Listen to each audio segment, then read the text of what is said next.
Anrotun।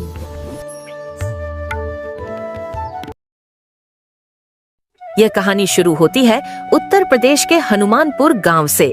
चारों तरफ हरे भरे खेत, आम और नीम के पेड़ों की छांव और सुबह सुबह पक्षियों की मधुर आवाजें इस गांव की पहचान है। इसी गांव काशीनाथ नाम का एक बुजुर्ग आदमी रहता था, जिसका एक ढाबा था। वो ढाबा उसका घर भी था और लोगों के 2 वक्त की रोटी पाने की जगह भी थी। काशीनाथ काका बहुत कम दाम में लोगों को खाना खिलाता था और अगर कोई गरीब भूखा ढाबे पर आए तो उसे मुफ्त में खाना देता था। उसके ढाबे पर मछली चावल मिलती थी जो बहुत ही ज्यादा स्वादिष्ट थी। काशीनाथ का एक पोता था विक्रम। विक्रम के माता पिता किसी बीमारी में चल बसे थे। इसके बाद विक्रम को उसके दादाजी काशीनाथ ने ही पाल पोस कर बड़ा किया था। इधर ढाबे में एक नौकर जिसका नाम भुवन था, वह मछली और चावल बना रहा था। तभी एक आदमी आता है। आप काशीनाथ काका हो क्या? मैंने सुना है कि यहाँ मुफ्त में खाना मिलता है। 2 दिनों से कुछ भी नहीं खाया हूँ। अगर कुछ खाने को मिल जाता तो आपकी बहुत कृपा होती। हाँ, आप सही जगह पर आए हो। मैं हर जरूरतमंदों की मदद करता हूँ। आप बैठो, मैं आपको खाना देता हूँ। मैं जब तक जिंदा हूँ आप यहाँ आकर खा सकते हो। इतना बोलकर काशीनाथ उस आदमी को खाना देता है। मछली, दाल, चावल दे देता है। वो आदमी बड़े हिसाब से खाना खाने लगता है क्योंकि वो 2 दिन से भूखा जो था। खाना खाने के बाद वो आदमी बोलता है, काका सच में आज तुम्हारी वजह से मुझे 2 वक्त का खाना मिल रहा है। पता नहीं तुम नहीं होते तो मेरा आज क्या होता। तुम ऐसी बातें मत बोलो और याद रखो, जब मैं जिंदा हूँ तुमको खाने का एक दाना भी कम नहीं पड़ेगा। काशीनाथ काका ऐसे ही लोगों की मदद किया करते थे। उनके हाथ में जादू था। उनके हाथ का जो भी खाना खाता वो खाता ही रह जाता। एक दिन अचानक काशीनाथ काका इस दुनिया को छोड़कर चले जाते हैं। उसके बाद विक्रम दुखी था क्योंकि विक्रम का उसके दादा के सिवाय कोई इस दुनिया में नहीं था। उसने रोते हुए अपने दादा का अंतिम संस्कार किया। विक्रम के दादा काशीनाथ मरने से पहले अपना ढाबा उसे सौंप कर जाते हैं। विक्रम खुद से कहता है, दादाजी दुकान तो सौंप कर चले गए, पर कभी अपने जैसा खाना बनाना नहीं सिखाया। पर अब घर चलाने के लिए कुछ ना कुछ तो करना पड़ेगा ना। एक काम करता हूँ, भुवन को मछली, चावल और खाना बनाने के लिए यहीं छोड़ देता हूँ और मैं घर जाकर थोड़ी देर फ्री फायर खेलूंगा। विक्रम भुवन को आवाज लगाते हुए बुलाया। ए भुवन, इधर आ। हाँ छोटे मालिक, बोलिए। एक काम कर, जल्दी से खाना बना दे। सुबह सुबह कोई ना कोई ग्राहक तो आएगा ही आएगा। सरकार, खाना तो अब आपको ही बनाने पड़ेंगे। मैं बताना भूल गया, लेकिन मुझे आज ही गांव जाना पड़ेगा। वो पत्नी की बहन की शादी है। अरे पर कम से कम मुझे यह तो बता दे कि दादाजी खाना बनाते कैसे थे। फिर भुवन ने विक्रम को मछली चावल बनाना बताकर गांव के लिए निकल जाता है। विक्रम जैसे तैसे खाना तो बना लेता है। तभी दुकान पर एक ग्राहक आता है। अरे विक्रम भाई, एक प्लेट मछली चावल लगाना। अरे बिल्कुल, क्यों नहीं, बैठो बैठो। अच्छा, अब तुम ही संभालोगे ये ढाबा? बस स्वाद अपने दादा की तरह रखना। विक्रम उस आदमी को मछली, करी और चावल की प्लेट देता है। आदमी खाना खाने लगता है और बहुत खराब मुंह बना लेता है और वहीं पर सारा खाना थूक देता है। भाई, ये क्या बदतमीजी है? अगर खाना ही नहीं था तो बनवाया क्यों? मैं तुम्हारे लिए फोकट में बैठा हूँ। अरे भाई, एक पीस मछली खुद छक कर देखो और फिर मुझे दोष देना। उसके बाद विक्रम अपना बनाया हुआ खाना खुद खाकर देखता है। अरे बाप रे, इसमें तो सच में ही स्वाद नहीं है। अरे भाई, मुझे माफ कर देना, मैं अभी नया नया सीख रहा हूँ। अरे तो तुम अपने दादा से खाना बनाना क्यों नहीं सीखे? तभी वहाँ पर एक और आदमी आ जाता है। क्या हुआ भाई? मुझे भी खाना खाना था। काशीनाथ काका के हाथों का मछली चावल खाए बहुत दिन हो गए। अरे इस विक्रम को तो सही से खाना बनाना आता ही नहीं है। अपने दादाजी का क्या ही स्वाद देगा हमको। चलो चलो, इससे अच्छा तो मेरी पत्नी बना लेती है। फिर दोनों आदमी वहाँ से बिना खाना खाए चले जाते हैं। अगर ऐसा ही चला रहा तो ये दादाजी का ढाबा ही बंद करना पड़ जाएगा। विक्रम बेटा, तुझे अपने दादा की तरह ही खाना बनाना सीखना ही पड़ेगा। पर अपने दादा की तरह मैं कैसे सीख सकता हूँ? फिर विक्रम ने बहुत बार अच्छे मछली चावल बनाने की कोशिश की, पर हर बार खाना खराब ही बनता। अपने दादाजी की तरह स्वाद अपने खाने में ला ही नहीं पा रहा था। थोड़े ही दिनों में उसकी ग्राहकी बहुत कम हो गई। वहीं दूसरी तरफ काशीनाथ की मौत की खबर सुनकर सेठ धनीराम उसके ढाबे पर आ जाता है। बेटा, तुम्हारे दादाजी की मौत की खबर सुनी? सुनकर बहुत बुरा लगा। वो मैं उस समय बाहर था, गांव गया था, इसलिए नहीं आ पाया। अपने दादाजी की बात सुनकर विक्रम भी उदास हो जाता है। वैसे बेटा, मैं तुम्हारे दादाजी के नाम पर मंदिर बनवाना चाहता हूँ। आखिर वो मेरा बहुत अच्छा दोस्त था। वहीं पास वाले तालाब के किनारे एक छोटा सा उनकी याद में मंदिर बनना चाहता था, पर उसमें तुम्हारी इजाजत की जरूरत है। ये वो कागजात हैं, इन पर तुम्हारे दस्तखत चाहिए। अरे हाँ काका, क्यों नहीं। विक्रम बिना कुछ सोचे समझे, बिना पढ़े कागज पर दस्तखत कर देता है। सेठ धनीराम दस्तखत लेकर घर पर आ जाता है। सेठ धनीराम की एक पत्नी थी जिसका नाम कमला था। मैंने सुना है कि आप काशीनाथ काका के नाम पर कोई मंदिर बना रहे हैं, पर क्यों? कल तक तो आप उनकी दुकान लेना चाहते थे। अरे बेवकूफ, तू अभी तक मुझे नहीं समझ पाई। ये देख, इन कागजों पर मैंने उसके दस्तखत ले लिए हैं। ये उसकी इजाजत के नहीं, बल्कि यह कागज उसकी दुकान के हैं। इसमें लिखा है कि यह दुकान वह मेरे नाम कर रहा है, या फिर उसे इस दुकान के बदले 20 लाख रुपए देने होंगे, और इतने रुपए वह तो क्या उसका बाप भी आकर नहीं दे सकेगा। अगले ही दिन कुछ आदमी हाथ में डंडे लिए विक्रम की दुकान के सामने खड़े हो जाते हैं। आइए आइए भाई साहब, बैठिए। आप तीनों लोग बैठिए। मैं फटाफट आपके लिए गर्मा गर्म मछली और चावल की प्लेट तैयार करके लाता हूँ। हम यहाँ तेरी मछली चावल खाने नहीं आए हैं। हमारे सेठ धनीराम ने तुम्हें 10 दिनों में यह दुकान खाली करने के लिए कहा है, नहीं तो तुम्हें 20 लाख रुपए देने पड़ेंगे। अरे भाई, तुम्हें कोई गलत फहमी हुई होगी। सेठ जी मेरी दुकान क्यों खाली करवाएंगे? वैसे भी वो तो मेरे दादाजी के बहुत अच्छे दोस्त थे। वो लोग यह बात सुनकर जोर जोर से हंसने लगते हैं। हाँ हाँ हाँ, सेठ धनीराम पैसों के अलावा किसी का दोस्त नहीं हो सकता। कुछ नहीं तुमको मामू बना दिया। कल तुमने ही बिना पढ़े उसके कागज पर दस्तखत कर दिया था। उसमें लिखा हुआ था तुम 20 लाख रुपए दोगे या फिर अपनी दुकान उसके नाम करोगे। ये बात सुनकर विक्रम हैरान हो जाता है और हैरानी से कहने लगता है, ये क्या कह रहे हो? सेठ ने तो मेरे साथ धोखा कर दिया। जाओ तुम लोग अपने सेठ से कह दो, मैं ना ही दुकान दूंगा ना ही पैसे। अभी तो जा रहे हैं, तुम जल्दी से पैसों का इंतजाम कर लो, वरना अपनी दुकान भूल जाओ। विक्रम आसमान की तरफ देखकर बोलता है, अरे दादाजी, आप ही देखो, ये क्या दिन देखने पड़ रहे हैं मुझे। अगर ऊपर से आप देख रहे हैं तो कृपया करके मेरी मदद कीजिए। आज विक्रम बहुत ही ज्यादा उदास था और उदास होकर ही सो जाता है, और यह सब काशीनाथ काका ऊपर से देख रहे होते हैं। ये लड़का तो मेरा नाम ही डुबा देगा। उस धनीराम से बेवकूफ बन गया, पर आखिर मैं क्या ही कर सकता हूँ। उसके बाद विक्रम के दादाजी काशीनाथ यमराज के पास जाते हैं। क्या हुआ काशीनाथ, बड़े परेशान लग रहे हो। बताओ अब क्या समस्या आ पड़ी।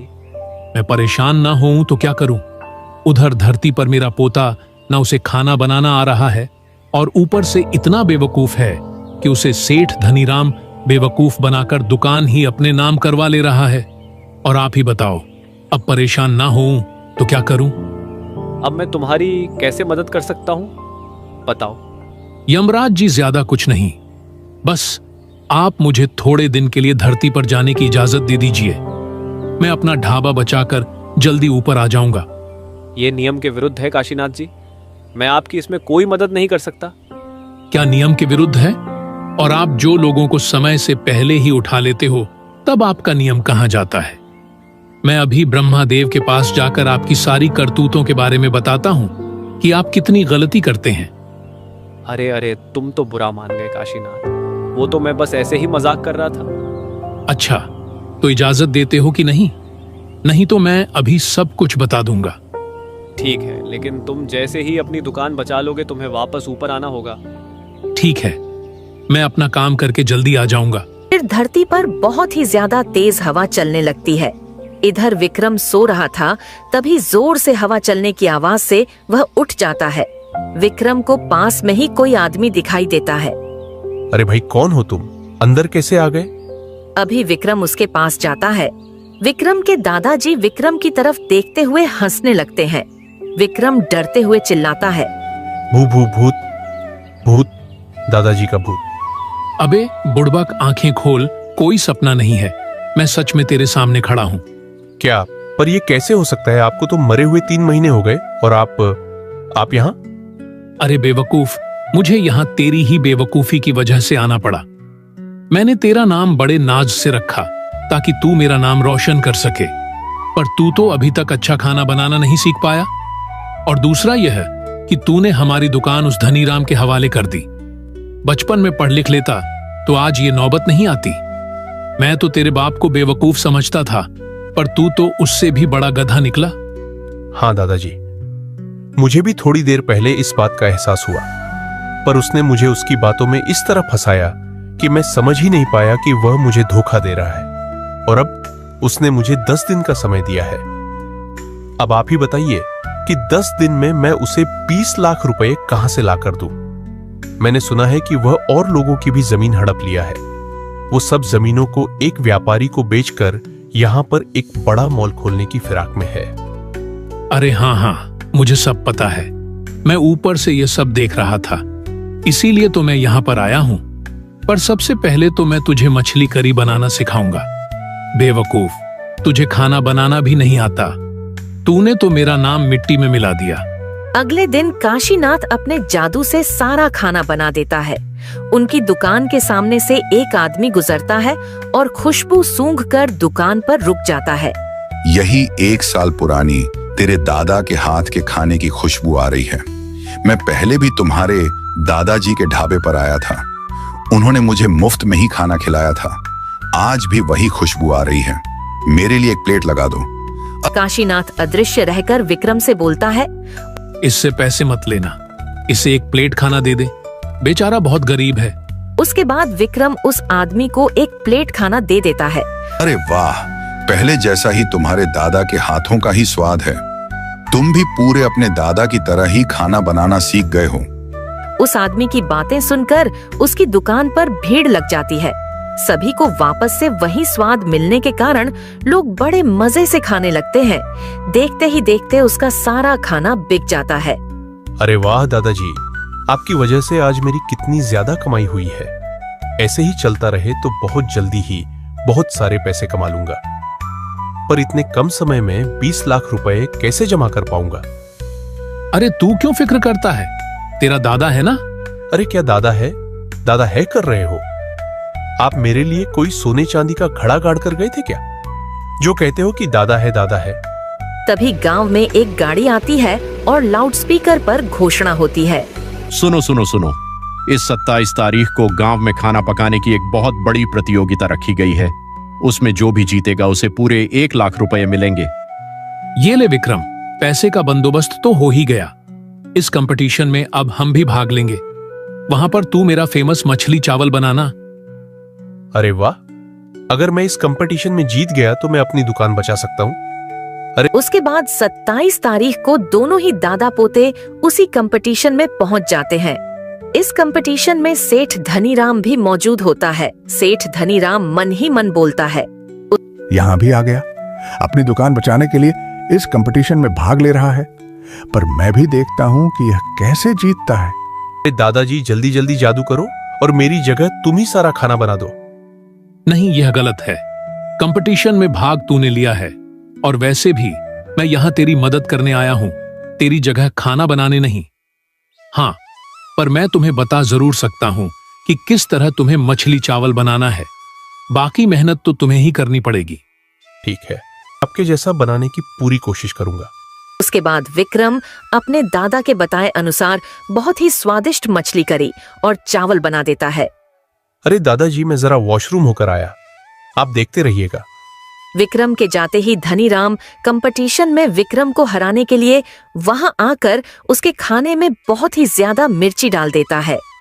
अच्छा बेटा धनीराम, अब तू मेरे पोते का खाना खराब करने की फिराक में है तो रुक, मैं तुझे अभी बताता हूँ। फिर क्या था, दादाजी ने उस खाने की सारी मिर्ची हटाकर सेठ धनीराम के खाने में डाल दी। उसके बाद जज एक एक करके सबका खाना छक रहे थे। जब उन्होंने सेठ धनीराम का खाना छका तो उनको बहुत ज्यादा मिर्ची लगी और गुस्से में आकर उन लोगों ने उसे कंपटीशन से बाहर कर दिया। अरे वाह, तुमने तो बहुत ही ज्यादा स्वादिष्ट फिश करी बनाई है। ऐसा खाना तो मैंने आज तक नहीं खाया। जरा बताना भाई रेसिपी। मैं अपने रेस्टोरेंट में भी ऐसे ही बनाने के लिए बोलूंगा। ये तो बस मेरे दादाजी की रेसिपी है, मैं उन्हीं से सीखा हूँ। फिर क्या था, उस प्रतियोगिता में विक्रम जीत जाता है और उसे पूरे 10 लाख रुपए इनाम के तौर पर मिलते हैं। देखा, मैंने कहा था ना कि तू इतना बुरा खाना भी नहीं बनाता। अगले दिन धनीराम का एक आदमी विक्रम की दुकान पर आता है। नहीं नहीं भाई, मैं बस तुम्हें याद दिलाने के लिए आया था, पर चलो अब आ ही गया हूं तो एक प्लेट मछली चावल लगा दो। फिर विक्रम के दादाजी को शरारत सूझती है।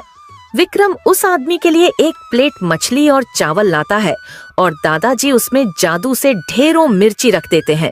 खाना खाते ही उस आदमी के कान में से धुआं निकलने लगता है। अरे भाई, पानी पानी, अरे ये तूने क्या किया? मिर्ची ही मिर्ची। उसके बाद वो आदमी वहां से सरपट भाग जाता है।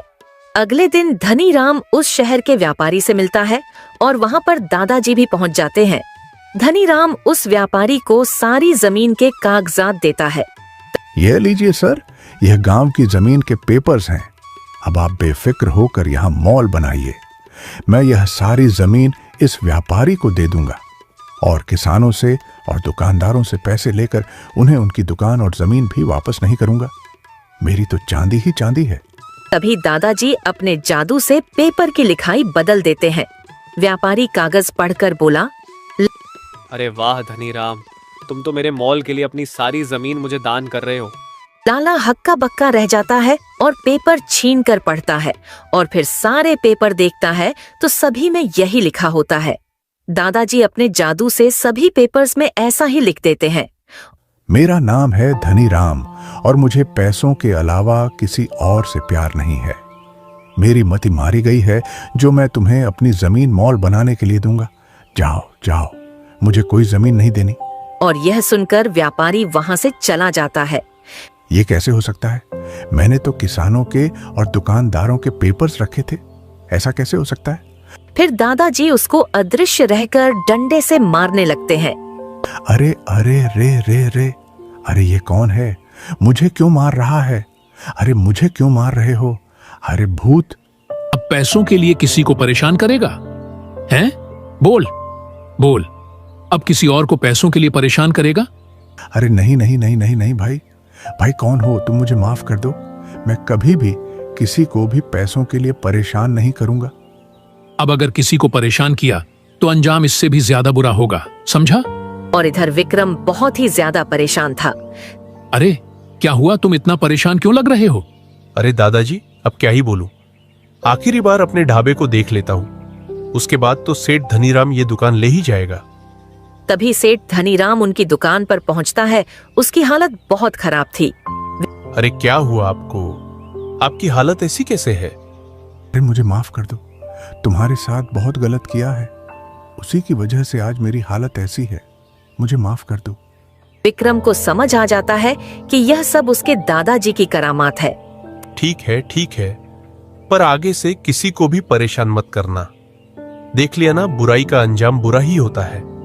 धनीराम के जाने के बाद विक्रम बोलता है, दद्दू, ये सब आपका ही कमाल है। हाँ बेटा, इसलिए तो मैं यहां पर आया था। अब तेरी दुकान भी मैंने बचा ली। अब मुझे यहां से जाना होगा। अरे दादाजी, आप हमेशा के लिए मेरे साथ यहां पर रह जाओ ना। ऐसा नहीं हो सकता बेटा, मेरा आशीर्वाद तेरे साथ हमेशा रहेगा। इतना कहकर दादाजी वहां से चले जाते हैं। उसके बाद सेठ धनीराम भी सुधर जाता है और इधर विक्रम का ढाबा भी अच्छे से चलने लगता है। हमारी कहानी यहीं पर खत्म होती है। ये कहानी है एक छोटे से गांव रामपुर की, जहां रामू नाम का एक व्यक्ति अपनी पत्नी राधा और 8 साल के बेटे चिंटू के साथ रहता था। रामू की एक ही सबसे बड़ी समस्या थी, उसका भयानक आलस और धन का लालच। उसे मेहनत करना बिल्कुल पसंद नहीं था। वो दिन भर बस यही सपने देखता रहता कि बिना कुछ किए रातों रात अमीर कैसे बन जाए। घर में खाने को दाने नहीं थे।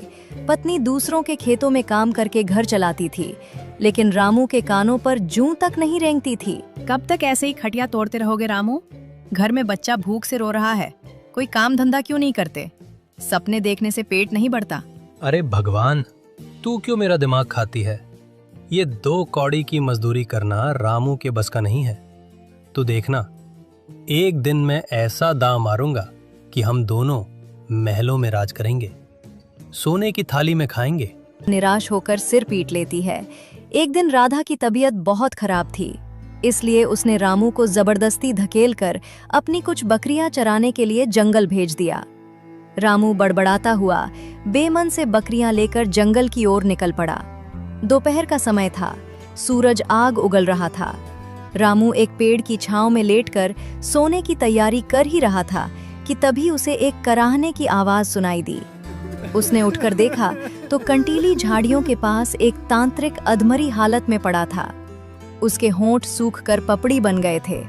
तांत्रिक हांफते और कांपते हुए बोला, बेटा, पानी, एक घूंट पानी दे दे, मेरे प्राण निकल रहे हैं, मुझ पर रहम कर। रहम? अरे बाबा, आजकल मुफ्त में तो हवा भी नहीं मिलती, पानी कैसे दे दूं? अगर मैं तुझे अपना मीठा और ठंडा पानी पिलाऊं तो इसमें मेरा क्या फायदा? मुझे क्या मिलेगा? तांत्रिक हैरानी और मजबूरी से कहा, मैं एक सिद्ध तांत्रिक हूं, लेकिन मेरी शक्तियां इस समय काम नहीं कर रही हैं। तू मुझे पानी पिला, मैं तुझे ऐसा राज बताऊंगा जो तुझे दुनिया का सबसे अमीर आदमी बना देगा। अमीर शब्द सुनते ही रामू की आंखें चमक उठीं।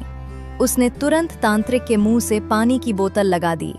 पानी पीकर तांत्रिक की जान में जान आई। अब जल्दी बता बाबा, कहाँ है वो खजाना? कैसे मिलेगा मुझे वो पैसा? सुन लालची इंसान, यहाँ से उत्तर दिशा में 3 पहाड़ पार करने के बाद काल भैरव की गुफा है। उस गुफा के अंदर इतना सोना और हीरे जवाहरात हैं कि तू 7 पुश्तों तक बैठकर खा सकता है। लेकिन क्या कोई पहरेदार है क्या वहाँ? हाँ, उस खजाने की रखवाली एक बेहद खूंखार दानव करता है। वो कोई इंसान नहीं, एक पिशाच है जिसे किसी तंत्र विद्या ने वहां बांध रखा है। जो भी उस गुफा में गया वो आज तक वापस नहीं आया। मैं भी उसी खजाने की तलाश में गया था, लेकिन उस खूंखार रखवाले की एक हुंकार से ही मेरे प्राण सूख गए और मैं भाग खड़ा हुआ। रामू हंसते हुए अहंकार में बोला, तुम ठहरे बूढ़े और कमजोर, मैं तो जवान हूं। मैं उस दानव को चकमा देकर सारा खजाना निकाल लाऊंगा। तूने मुझे पता बता दिया, अब मेरा काम हो गया। तांत्रिक उसे चेताता रहा, लेकिन रामू ने एक न सुनी। वो बकरियां वहीं छोड़कर सीधा उत्तर दिशा की ओर भाग पड़ा। उसके दिमाग पर लालच का पर्दा इस कदर गिर चुका था कि उसे न अपनी पत्नी याद आ रही थी, न अपना बेटा और न ही तांत्रिक की चेतावनी। चलते चलते रात हो गई। रामू एक श्मशान घाट के पास से गुजर रहा था। वहां चारों ओर चिताएं जल रही थीं और सन्नाटा पसरा था। तभी उसकी नजर राख और मुंडमाल पहने एक अघोरी बाबा पर पड़ी। अघोरी बाबा आग के पास बैठे थे और उनकी लाल आंखें सीधे रामू को घूर रही थीं। अघोरी बाबा भारी और डरावनी आवाज में बोले, रुक जा मूर्ख प्राणी, तेरे माथे पर मुझे मौत की लकीरें चमकती हुई दिखाई दे रही हैं। जिस रास्ते पर तू जा रहा है वो सीधा नर्क का द्वार है। आप कौन हैं बाबा, और मेरा रास्ता क्यों रोक रहे हैं? मुझे आगे जाने दीजिए, मेरे पास समय बहुत कम है। मैं काल का उपासक हूं। मैं देख सकता हूं कि तेरे मन में सोने की भूख है, लेकिन याद रख इंसान, काल भैरव की गुफा का रखवाला खून का प्यासा है। वहां जो चमकता है वो सोना नहीं, लालची इंसानों की हड्डियों का ढेर है। लौट जा अपने घर, तेरा परिवार तेरी राह देख रहा है। लालच तेरा विनाश कर देगा। अरे आप लोग तो चाहते ही नहीं कि कोई गरीब आदमी अमीर बने। वो तांत्रिक भी मुझे डरा रहा था, और अब आप भी। मैं पीछे हटने वाला नहीं हूं। मैं उस खजाने को लेकर ही आऊंगा। रामू ने अघोरी की बात को अनसुना कर दिया और घने अंधेरे जंगल में आगे बढ़ गया। अघोरी बाबा बस जोर जोर से हंसने लगे, जिनकी हंसी रात के सन्नाटे में किसी अपशकुन की तरह गूंज रही थी। आखिरकार भोर होने से पहले रामू काल भैरव की गुफा के मुहाने पर पहुंच गया। गुफा का मुंह किसी विशाल जानवर के जबड़े जैसा लग रहा था। अंदर से एक अजीब सी सड़ाद और ठंडी हवा आ रही थी। रामू ने एक मशाल जलाई और डरते कांपते गुफा के अंदर कदम रखा। जैसे जैसे वो अंदर जा रहा था, जमीन पर इंसानी खोपड़ियां और हड्डियां बिखरी हुई नजर आ रही थीं। लेकिन तभी उसकी नजर सामने पड़ी। गुफा के बीचों बीच सोने के सिक्कों, हीरे और जवाहरातों का एक बहुत बड़ा पहाड़ लगा हुआ था। रामू आंखें फाड़कर पागलों की तरह चिल्लाया, सोना? इतना सारा सोना? मैं तो दुनिया का राजा बन गया। अब मैं इस दुनिया पर राज करूंगा। रामू पागलों की तरह सोने के ढेर पर टूट पड़ा। उसने अपने पास मौजूद झोले में सोना भरना शुरू कर दिया। वो अपनी जेबों में, अपने कपड़ों में, जहां जगह मिली वहां हीरे जवाहरात ठूंसने लगा। उसका झोला इतना भारी हो गया कि उसे उठाना मुश्किल था, लेकिन लालच उसे रुकने नहीं दे रहा था। तभी गुफा के अंदर की हवा अचानक गर्म हो गई। मशाल की रोशनी टिमटिमाने लगी। एक भयानक, रोंगटे खड़े कर देने वाली गुर्राहट से पूरी गुफा कांप उठी। गुफा के अंधेरे कोने से 2 लाल अंगारे जैसी आंखें चमकीं। एक विशालकाय 10 फुट ऊंचा भयानक दानव अंधेरे से बाहर आया। उसके शरीर पर बड़े बड़े बाल थे, मुंह से खून टपक रहा था और उसके हाथ में एक बड़ा सा त्रिशूल था। खूंखार रखवाला बिजली कड़कने जैसी आवाज में बोला, किस नीच इंसान ने मेरी नींद में खलल डालने की जुर्रत की? क्या तू नहीं जानता कि इस खजाने की कीमत इंसान की जान है? मुझे जाने दो। मैं गरीब आदमी हूँ। मुझे बस थोड़ा सा सोना चाहिए था। गरीब? तू गरीब नहीं, तू लालची है। जो इंसान अपनी पत्नी और बच्चे को भूखा छोड़कर मुफ्त के धन की तलाश में आता है, वो सबसे बड़ा पापी है। तेरा ये लालच ही तेरी चिता की लकड़ी बनेगा। अब मरने के लिए तैयार हो जा। दानव ने जैसे ही अपना विशाल हाथ रामू की तरफ बढ़ाया, रामू के हाथ से सोने से भरा झोला छूट गया। जान बचाने की खातिर उसने पीछे मुड़कर दौड़ लगा दी। दानव उसके पीछे पीछे भागा। रामू पत्थरों से टकराता, गिरता पड़ता, खून से लथपथ होकर बस भागता रहा। उसे अघोरी बाबा और अपनी पत्नी राधा की बातें याद आ रही थीं। वो किसी तरह गुफा के बाहर निकला और बिना पीछे मुड़े 3 दिन और 3 रात तक भागता रहा, जब तक कि वो अपने गांव की सीमा में गिरकर बेहोश नहीं हो गया। जब रामू को होश आया तो वो अपने उसी टूटे फूटे घर की खटिया पर लेटा था। राधा उसकी पट्टियां कर रही थी और चिंटू उसके पास बैठा रो रहा था। कहाँ चले गए थे तुम? जंगल में बेहोश पड़े मिले। अगर गांव वाले तुम्हें नहीं लाते तो जंगली जानवर तुम्हें खा जाते। रामू राधा के हाथ पकड़कर फूट फूट कर रोते हुए बोला, मुझे माफ कर दे राधा। मैं अंधा हो गया था। बिना मेहनत के अमीर बनने के चक्कर में मैं मौत के मुंह में चला गया था। मुझे समझ आ गया है कि असली खजाना ये परिवार है और मेहनत की रोटी से बड़ा